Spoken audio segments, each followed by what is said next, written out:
Welcome to the panel on innovation for reaching the financially underserved. A financial crisis is something that we've all become a little too familiar with over the past 3 years. Americans have seen $5 trillion of their assets in the stock market vaporized from a high that occurred almost exactly 3 years ago today. Actually, the anniversary is tomorrow. On average, the nation has seen 30% of its real estate net worth also disintegrated in the crisis. And judging from today's news about Bank of America's suspension of foreclosures, the bad news in that asset class has not ended yet. But we're here today to talk about a group of people who were spared this particular disaster, not because they were particularly prescient about it or had shorted in their hedge funds, but because they had no assets to start with. This group contains a very large number of our neighbors here in New York. 40% of New Yorkers have no net worth or a negative net worth. More than 800,000 of our neighbors have no bank accounts in the formal banking system. That group of people does have a banking system, a shadow banking system of pawn shops and check cashing centers and rent-to-buy storefronts.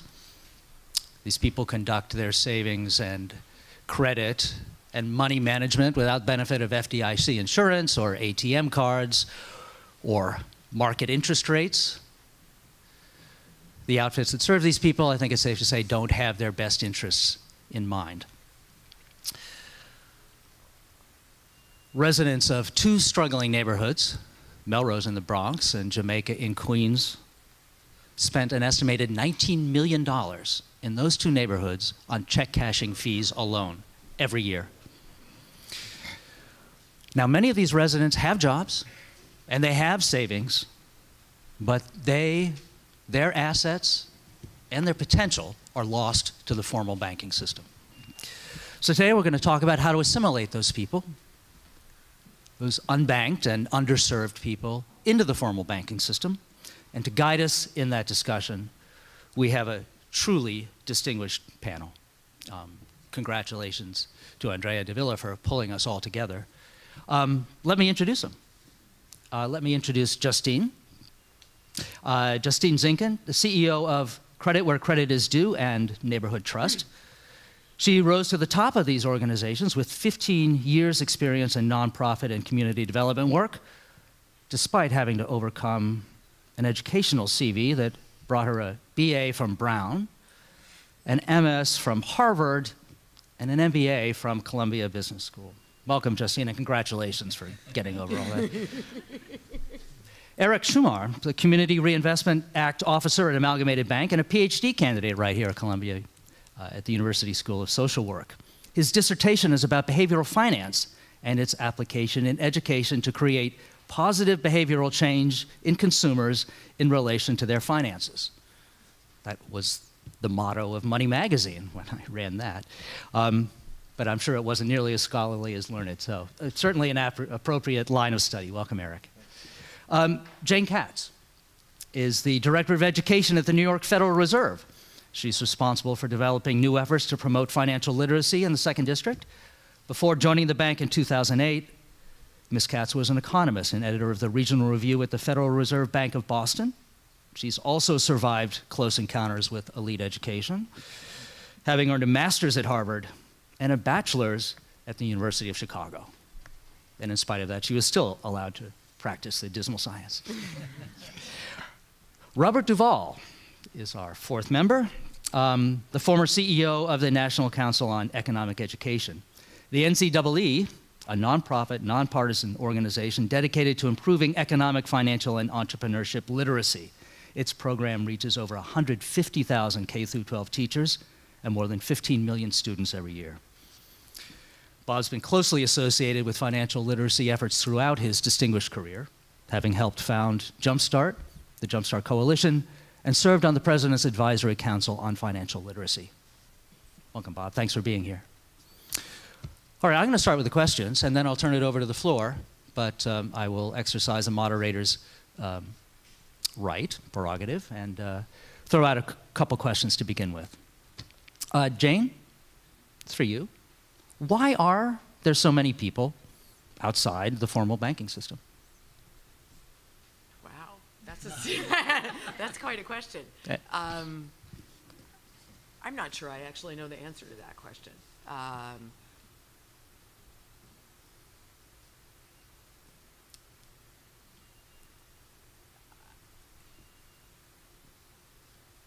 There's probably a variety of reasons why there are people outside the formal banking system.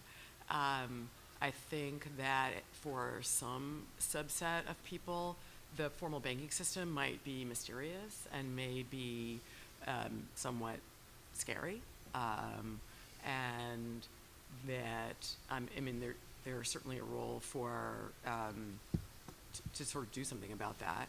I think in other cases, it may be that they've come from other countries where the financial system that they're used to and the network of people and in the neighborhoods that they are connected to, it's not something that they think about.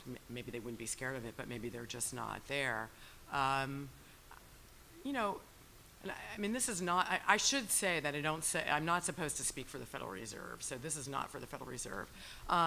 You know, it also may be in places that the formal financial institutions don't seek out all the opportunities that they could to have, where in fact they could have potentially have profitable relationships with low and moderate income households, but don't. I actually personally happen to live in Lefferts Garden in Brooklyn, and I only live about 5 blocks from the Prospect Park Q stop, and there is not a single, it's hard to believe for people that live in Manhattan, there is not a single bank, formal bank, a small bank, a large bank, from my walk, from my apartment, there is not a legitimate cash machine that doesn't charge you a fee between where I am and where I get on the subway.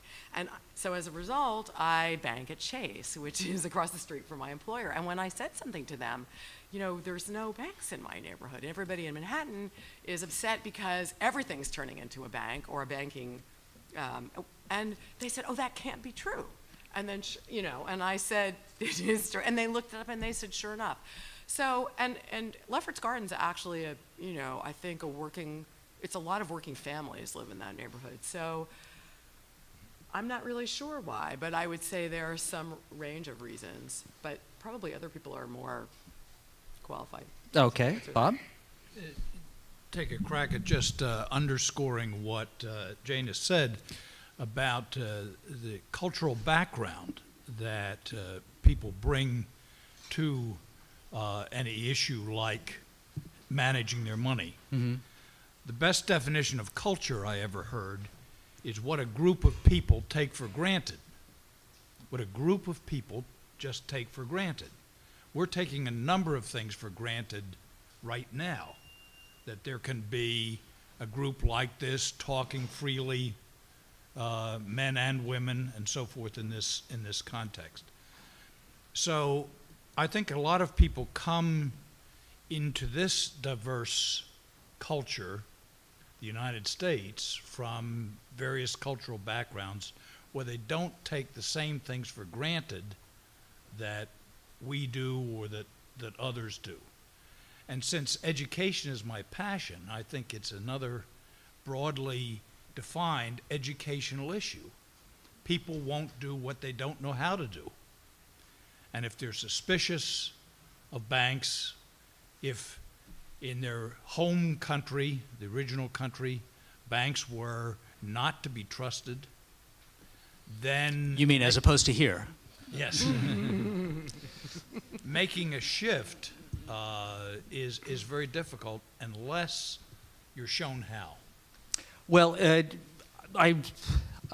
is certainly true for a large portion of the unbanked, but also a large portion are not foreign-born, particularly in those neighborhoods that I just mentioned. Eric, is there a behavioral angle to people staying outside of the formal system? Absolutely, and I think Jane alluded to it when she began talking about the mysteriousness of financial... To your mic. Yeah, sorry. The mysteriousness of financial institutions, and that unknown factor that goes along with an individual who may not be familiar with a financial institution or our finance system. And nowadays you see this plethora of this huge range, very large spectrum of different products that are out there, ranging in very simple forms of a product to very sophisticated forms of a product. And it tends to create this anxiety within individuals that they feel like they should know more than they really do know, whereas the truth of the matter is most people don't know. There's so many different products out there, and some of them are so complex that it's very difficult to understand. So for fear of looking stupid or being perceived as not knowing enough about finance or their own personal finance, banking, the individuals are sort of thwarted from going into these banks to say, hi, I'm interested in opening a bank account. I got to be honest with you. I know nothing about what kind of products are out there and what's appropriate for me. I hear about banks overcharging people. There was something about overdraft. Some banks failed, or banks are failing every week. I'm not sure what to do. So it's that a lack of understanding of the products themselves, and then also the intent of a lot of the programs that are available out there now to help encourage people to bank. Thanks. Justine, not belonging to the formal banking system, you know, has some advantages. You don't get credit card solicitations every day. You don't get sneaky fees added onto your bank statement. You don't have snarky tellers behind the window. What's so bad? Why do we care that people are not part of the formal banking system? So just to answer a slightly different question. All right. Just to piggyback off of the conversation that's already come before me, I think the challenge of the underbanked is that there's the demand side of the equation and the supply side of the equation. And the other speakers have talked about the demand side of the equation, the challenge that these potential customers are potentially not using services because of poor education, misperceptions, intimidation, overwhelmed by options, et cetera. But I think that the bigger challenge and where we need to sort of focus efforts in terms of rectifying the problem is actually more on the supply side. Because if you look at the research that's been done on the banking needs of the working poor individuals with low income, I think there's a lot of work that's shown that there actually don't really exist the appropriate financial products for this market.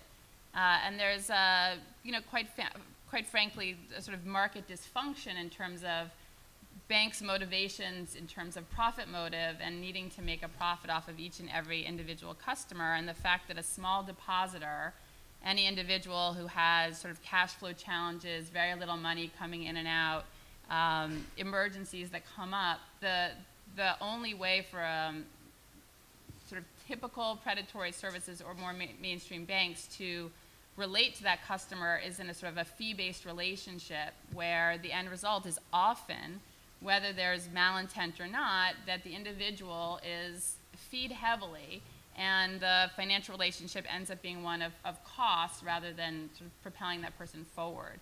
So I think that there is an issue around sort of product design and also product delivery. How do you actually design the right products and then bring the right products to the market?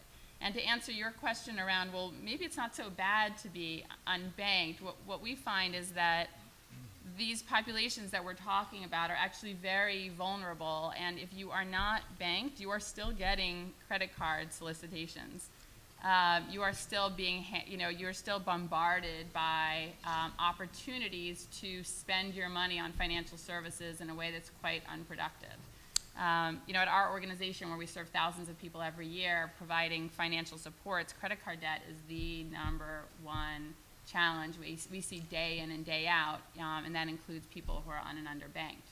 So I think we sort of have to manage the supply side of the equation and the demand side of the equation, and our take on it is being banked is really critical, but being banked in a productive way with the right products is a piece of the puzzle. Okay. Anyone else want to take a swing at the why is it important to bring people into the banking system question? Could I respond to the supply side just briefly? Sure. I want to. I do agree that the supply side is absolutely necessary, and in principle, I agree with everything you're saying. I want to respectfully, slightly disagree with what's being done. Just looking at the New York State Banking Department and what they've done to try to ensure that at least there's at least one basic product at every New York State chartered bank, at least, where you can open up an account with $25 or less. There's no monthly fee that'll be incurred above $3. So I see an effort by at least the New York State Banking Department. Now that, of course, only covers New York State chartered banks, but in addition to that, their Banking Development District program, where they're trying to incentivize banks to go into areas that have been traditionally defined as less than one bank per 10,000 people, unbanked, or without a financial institution. So they provide incentives for banks through federal and state, not federal, state and city deposits to make the branch profitable from day one, so that banks can go in there and then spend a longer period of time developing a client base and whatnot. So, but as I said, I totally agree with everything you said. I'm actually, yeah, go ahead. My basic expertise isn't in direct service financial literacy, but in the course of coming in contact with people like yourself and other, it seems that connecting people to the mainstream economic banking institutions is an important step in connecting them in general to some opportunity to become a middle class mainstream person. And I mean, almost all of the organizations that I've encountered that I thought were good or that seemed to be doing a good job operated on that basis, that that's just a first step in then helping, or in whatever way they believe it's appropriate to help people to do the budgeting and the savings and all the things that it's really impossible to kind of move off the mark if you're not at the same time moving people into connection with, you know, mainstream financial institutions. And I also didn't, my example of my neighborhood was meant to be a supply side example, not a demand side example. And I'd be curious how people in my neighborhood could get a bank to move in there. Anyway. Yeah, or to take advantage of, yeah. I'm sure that some of them would appreciate it. What the panel is trying to do, Eric, is prevent you from asking a second question. No. Since the first one was so hard, difficult. I know. But I think what Jane and this Eric have both touched on now is also important in trying to answer the difficult question you asked, and that is the matter of incentive. Why should people establish a relationship with a financial institution, you know, from whatever background? What are the incentives? And some of that can come through, I believe, through educating people about the benefits and the consequences of not doing it. But I picked up, thinking about this panel, survey that was done just this month by the Employee Benefit Research Institute in Washington, EBRI, says that a nationwide survey shows us that a large majority of Americans, 83%, believe the most effective way to build personal savings is to automatically transfer funds from paycheck or checking to savings or investments. A large majority, 78%, believe that if banks and credit unions made it a priority to promote and offer automatic savings incentives, that many more American families would save more effectively. You know, when you get what, 1% on your savings, it may. You get 1%? Yeah. I don't know. He's got a big chunk of change in his bank. I go to one of those underground banks. You're tempted to think it would be better to just put it under the mattress and wait. No, but but going to the behavioral insight that a lot of what gets people to do things is habit and sort of opting, you know, where the default is opt-in.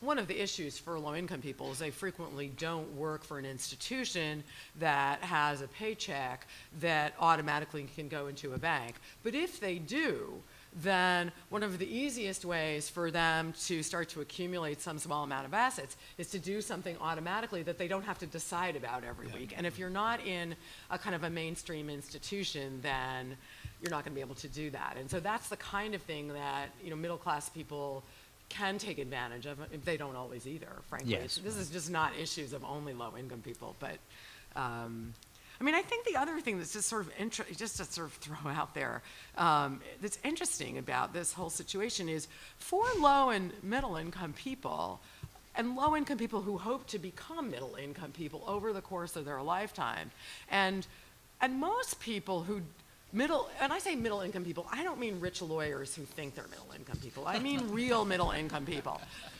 Mostly for most of their life, they don't have net assets. So that 40% that you're thinking, that figure is probably correct. But when people are young, they usually have school debts, or they have a mortgage if they have gone to the point of having a house. And it's only in the very end part of their life that they actually show net positive assets. Most people don't die with very much net positive assets. And historically, in the past few X number of years, if they do, and they were what we really call middle income people, they did it by buying a house. And so that's just an interesting throwing up in the air of everything that people thought, which was the way for a working person, a non-rich person starting out, to eventually move up was to figure out how to save some money and make a down payment on a house and pay off that house and put your kids through school or whatever you're doing. And at the end, there's something at the end for retirement or to pass along. And now that housing prices have gone down, I mean, it's just an interesting, I don't know if it's interesting, but it's a wrinkle that's hard to sort of figure out what that means for the topic of this, which is asset building for low-income people, because that's typically been how they've built their assets in the past. Right. Well, for a significant portion of the population, the working population too, assets were built invisibly in defined benefit pension plans too, that's and right. those have also all but disappeared. That's right. We've talked about increasing the footprint of bank branches in underserved neighborhoods is one way to bring services to people who don't ordinarily get them. But to quote again the study about Melrose in Jamaica, many of those people who had steady incomes and some savings didn't bank, not because banking was unavailable, but because it was unaffordable, and that there were, as Justine said, they were confronted with fees that meant putting money into a savings account, and the amounts that they could afford meant that they paid more in fees than they earned in interest. So let's talk for a minute about the kinds of products that the system might create that would make a banking institution welcome and inviting if it did come into the neighborhood. Justine, could I ask you to start with that? And is it okay if I do some self-promotion around my own financial institution? Absolutely not. So, I was gonna piggyback actually off of what Eric and Jane said, which is that even though we can say that there's a lot of, there's a lot of concern about how to serve this market, there are a lot of sort of, there's sort of light on the horizon in the form of, interesting and promising efforts to improve the kinds of products and services. And so to piggyback off of what Jane said, we really do believe that there's this opportunity to set up mechanisms that encourage people to be banked and make it easier for them to be banked, such as making sure that when anyone goes to their employer to get their paycheck, their sort of the default is direct deposit, and part of that direct deposit relationship is that a portion of your paycheck ends up in a savings account, and again, ideally that some of that savings is actually put in some kind of commitment savings product that's tied to a goal, so you sort of encouraged not to access those funds, and thus asset development is encouraged. And then you have to go back to the beginning and say, so there are all these promising initiatives out there, and people are recognizing the benefits, but that product has to be affordable initially in order for it to be something good for that low-income worker. So for example, direct deposit into a checking account, that checking account needs to be free, totally transparent, no hidden fees, and especially no fees tied to the fact that someone has a small amount of money in that account. and it can't be predatory in terms of, you know, hidden overdraft protection, et cetera. So I will say a lot of the recent legislation is incredibly promising and incredibly exciting in terms of protecting the consumer. And now there's, you know, more work that's being done in this sort of field of behavioral economics to demonstrate how some of these product design mechanisms can encourage savings, but then you need to have that totally free checking. So to answer your question, I would say totally free checking. And we run a credit union, Neighborhood Trust, and we work with a network of credit unions in the city, and there are other banks as well that have really embraced a few very specific starter products that have to be truly free, totally free, and very transparent. And I think that's the first step, just a few very select products. That sounds great. It does seem like credit unions are the natural venue for a lot of these things to occur. Yes, I would agree. But that's outside the purview of the Fed. Could commercial banks offer these and still make money, make it worth their while? You know, that's not my, I do not know the answer to that. I mean, what I would say, though, that Eric is, does. if you know the answer to that, then I will, okay, then I will defer to someone who actually knows the answer to that question. Oh, absolutely. The answer is yes. I mean, it's a product like any other product. That the profit margin is going to be much smaller. So a lot of times individuals will look at that and say, well, there's not as much incentive for banks to try to bank, or commercial banks to try to bank low and moderate income individuals, because they're not going to be able to hold a very large balance, and therefore the banks can't do as much with that money. Of course, now they're not paying out anything in interest, so it's really not. There's nothing to lose from that. As long as, again, and to Justine's point, as long as you structure that product properly. For example, there is a program that just launched in July in the city called Bank on Manhattan, where the Manhattan Borough President's Office gathered together a number of financial institutions in the city, major banks, credit unions, brought them all together and got them all to agree on a single product that was deemed very easy to use, non-predatory.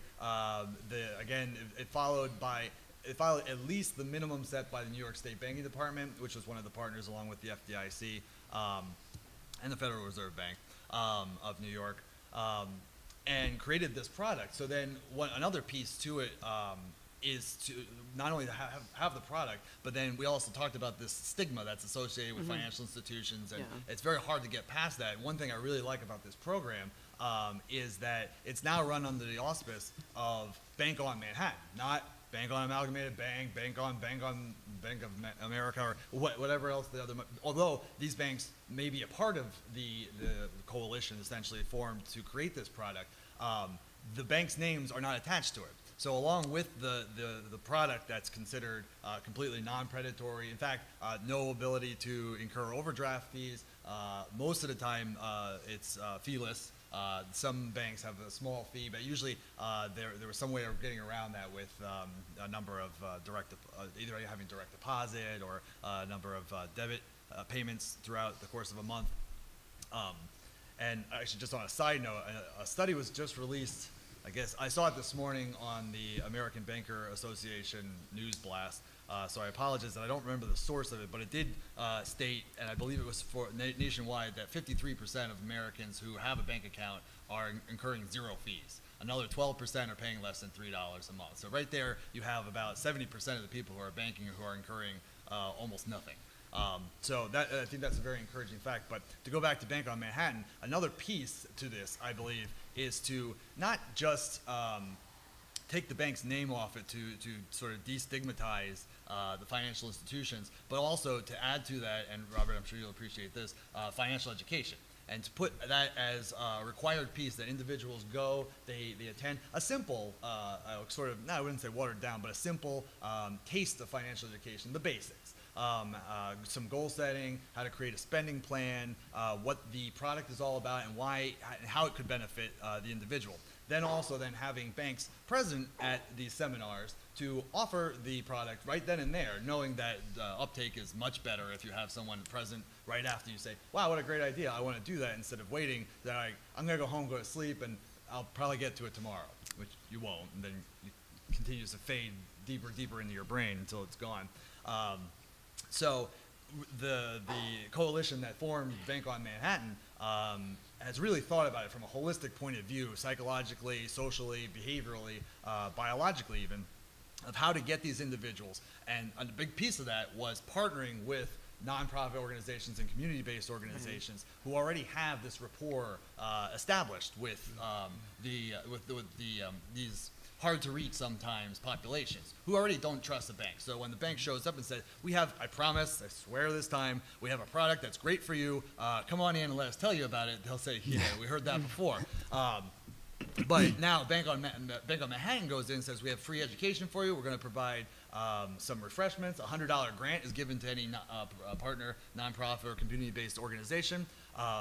They come in, they hear the education, the curriculum, receive a bit of an education, have the opportunity, not a hard sell, but the opportunity to take up on that account if they'd like to, and then go from there.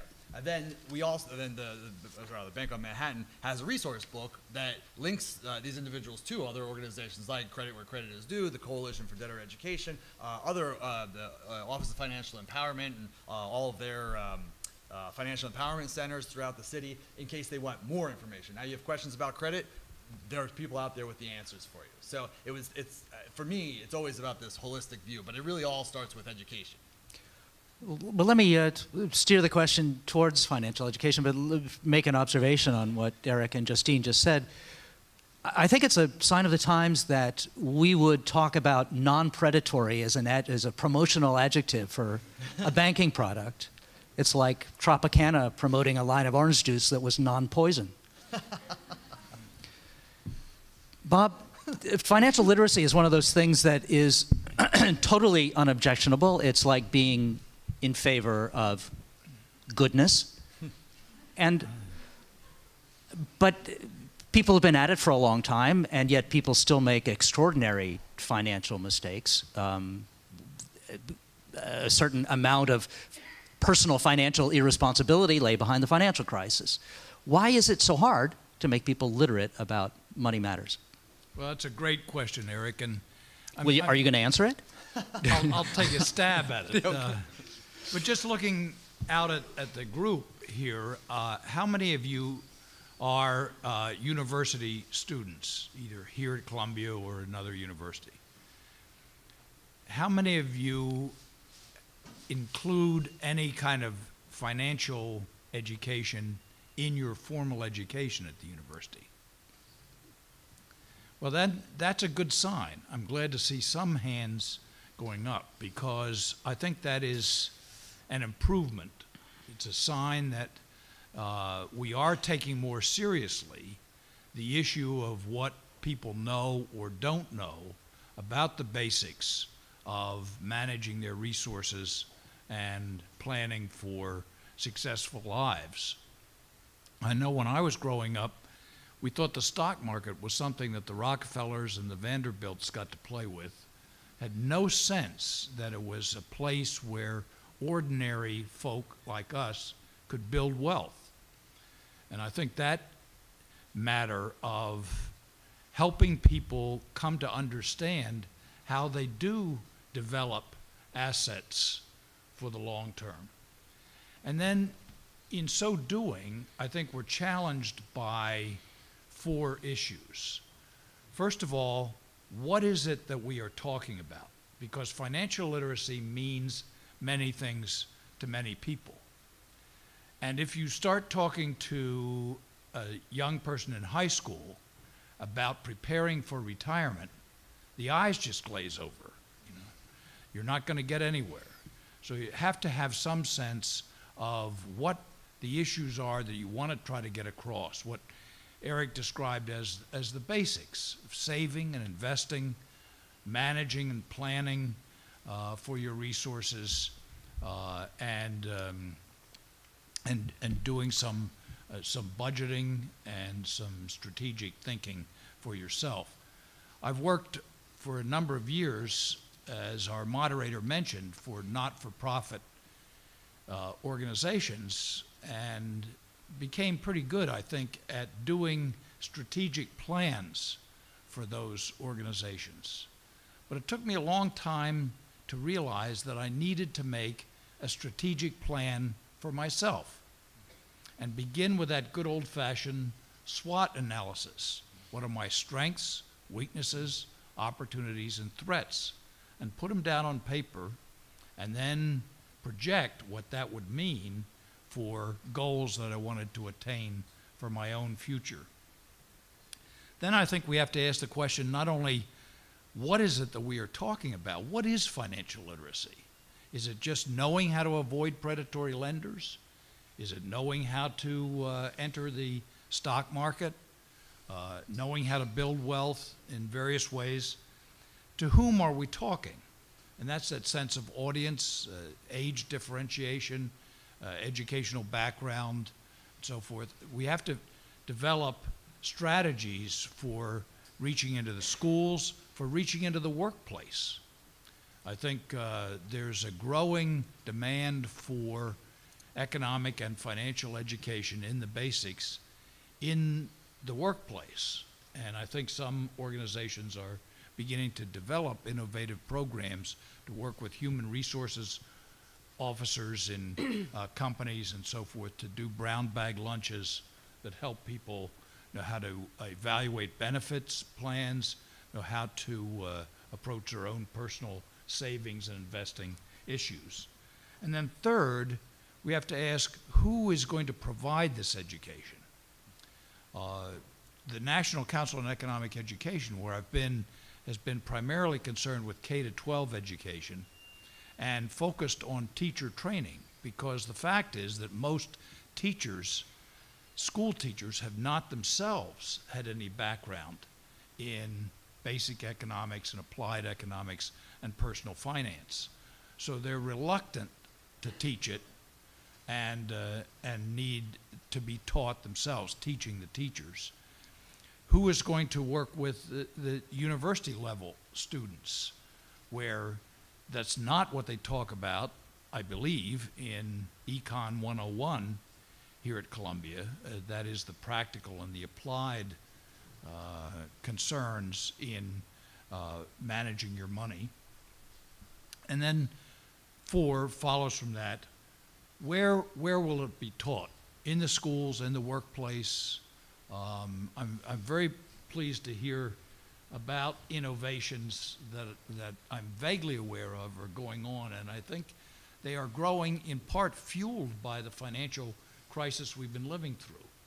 That people have come to realize that without getting a hold of some of these basics, they're really apt to lose.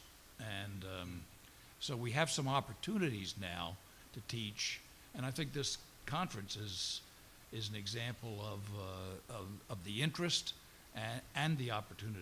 Good, thanks. Jane, do you want to take a swipe at, are you hopeful about progress in financial literacy?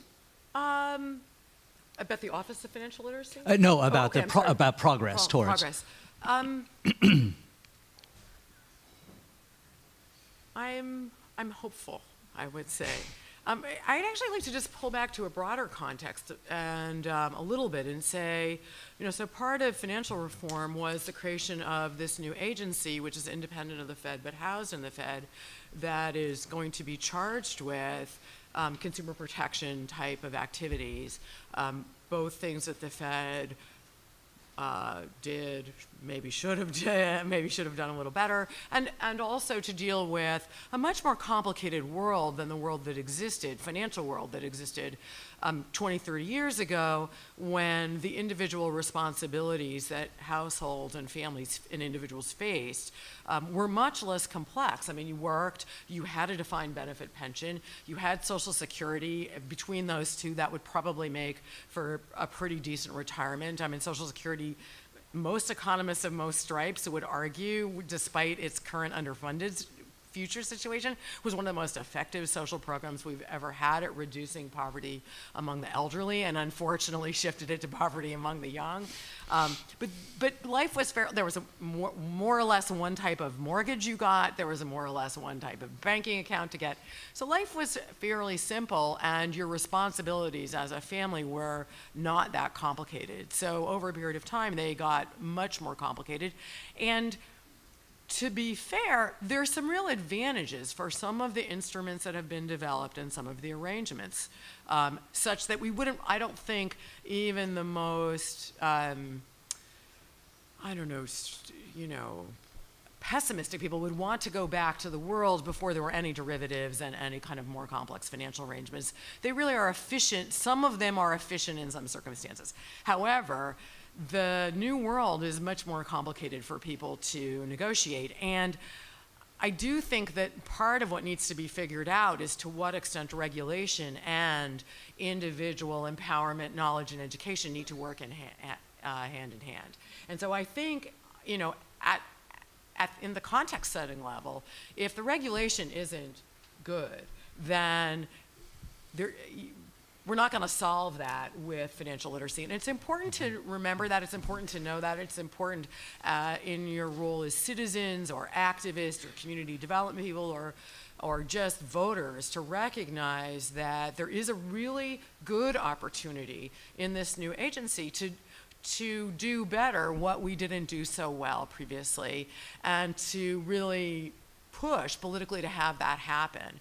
And that will actually make the success of people like this a lot more likely, because I don't think the whole thing can be dumped on somehow if we all know in financial literacy it's all going to be fine.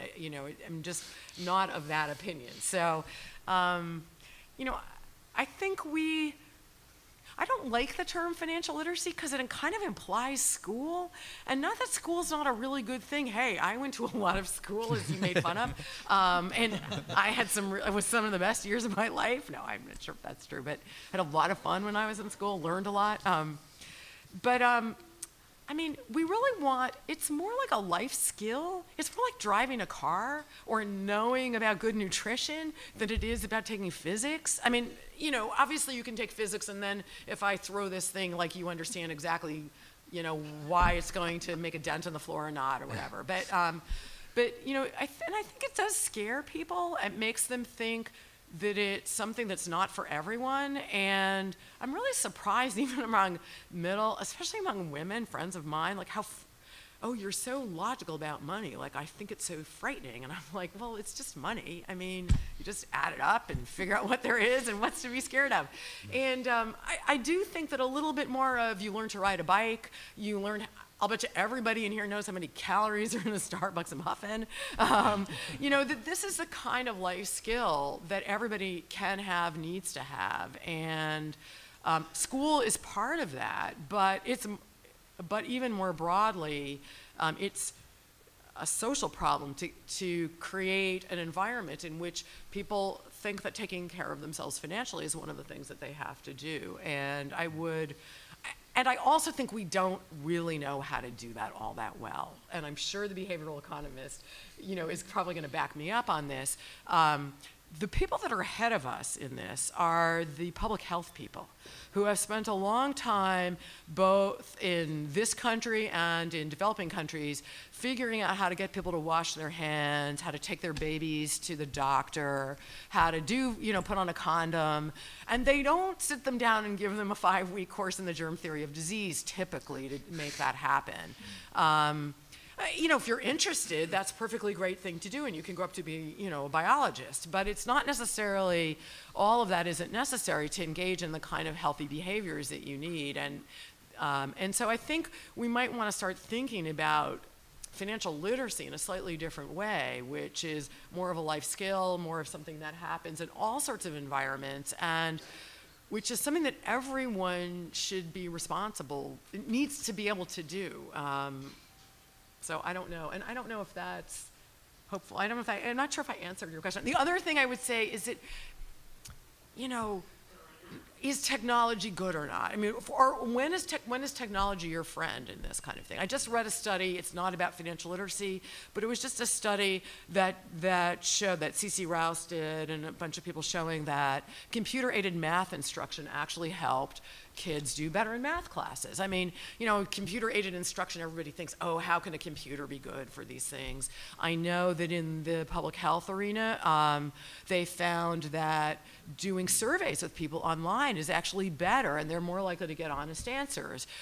you know, there are other instances where I'm sure technology is an impediment, where giving someone a computer course is not going to help them achieve whatever it is that they want to achieve. We don't know enough about this stuff to be able to figure out how to do it as effectively as we could. And we really want to encourage lots of experimentation and lots of evaluation so that we get better at it. I've got a suggestion, Jane. That's my soapbox. I've got a suggestion. Let's figure out some way to put the basics on cell phones and iPods. Or in computer games. Yeah, in computer games. Yeah. All right. Well, Jane, that was a great answer. Sorry. Okay. And, all right. So let me turn it over to the audience. Here's your chance to improve your life skill in financial literacy by asking this panel questions that will guide you towards that goal. I invite you to take advantage of this opportunity. Please. Yes. I'm a Columbia Business School student. I'm curious what you think the value of a home as an asset is going to look like for our generation and after the credit crisis, and if that's changed and if there's a view on that. Home ownership. Yeah. I would think that the last thing you have to worry about at this point is sharp declines in home prices. But we've already done that. I would suggest that that what we'll do is return to a more historical rate of return on housing prices, which over a long period of time, studies have shown, grow at about the rate of inflation. In fact, it's basically a 0% real return. It's a place to store your money, I suppose. But maybe the way to look at a house is, you know, stop the presses, as a place to live.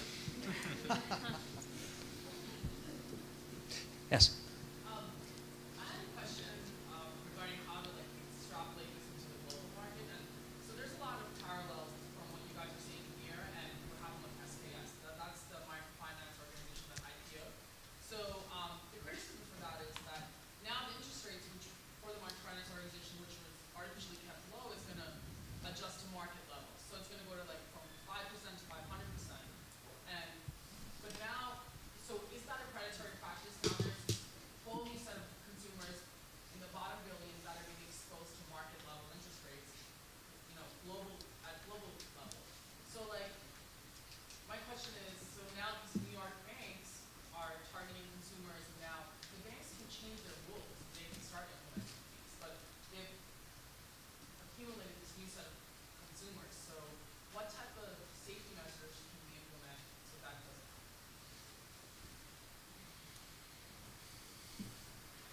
There seems to be a lot of questions in that one question. I had trouble following exactly. What could you repeat your question? Sure. So, safety measures that we can put in to protect this new set of consumers or customers in financial institutions. I mean, they're kind of been imposed by the federal government. There's all kind of new rules regarding proper evaluation of an individual before you make a loan for them. The new Credit Card Act alone, you have to, for a bank issuing a credit card, for example, would need to properly assess the individual's ability to pay back the credit card. And now if banks are going to be responsible for individuals to whom they issue these lines of credit, if they're unable to pay it back and there's an investigation into that person's, when the regulators come in and they look at the banks and they see a pattern of irresponsible lending, banks are going to be held responsible for that. So there is a lot of regulation now being imposed upon banks. We haven't seen, because it's brand new, how does that actually pan out? Will the regulators properly enforce it or whatnot? But it's definitely been set into place.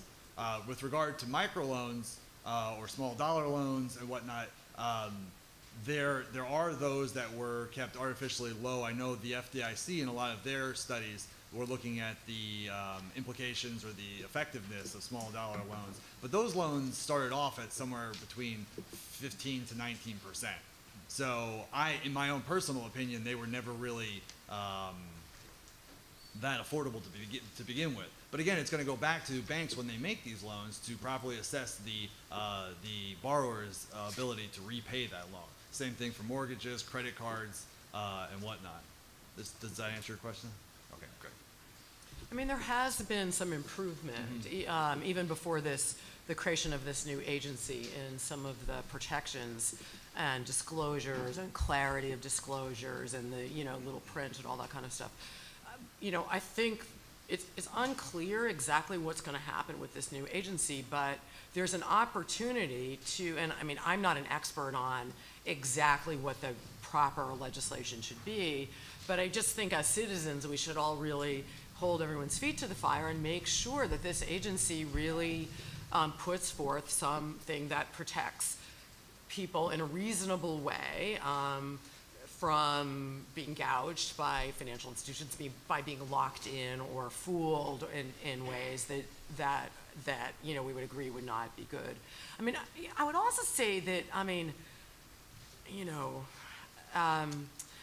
there's a whole way that the banking system operates and makes money with cross-subsidization of all, this is my economist hat, cross-subsidization of all of its particular products and fees here that make up for no fees there, that do provide some costly services. Here's the simplest example. Basically, you can write a check for nothing, and cost you to take money out of an ATM machine. And that's in large part because people don't want to pay money when they write a check. But from a social point of view, once all of the electronic exchange is in place, it costs, I haven't seen this statistic for a while, but it costs like about 6 cents to process an electronic exchange. And to actually physically process, even with modern technology, a paper check, it might cost like $5 or something, or $3. There's a huge difference. And so the economist in me says there should be free checking as long as you do everything electronically, and people who write checks should have to pay money because in a sense the institution, it costs the institution. They have to get it from somewhere, not to defend the banks or the financial institutions on the whole, but just when you think about how is this institution, and if they don't get it there, they're going to charge someone an overdraft fee who's not in a position to walk away. That's what ends up happening.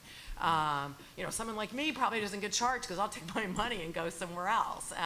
And so the people who are least able to, pay the credit card fee or the bank fee kind of get stuck with it in a way. And so there is a larger problem with our financial system about the pricing of these individual services that come created by these large institutions where, and I don't know what the answer is, but I know the Federal Reserve has long tried to push towards electronic payments because it saves on resources, and it really is a win-win for everyone if we're not spending that.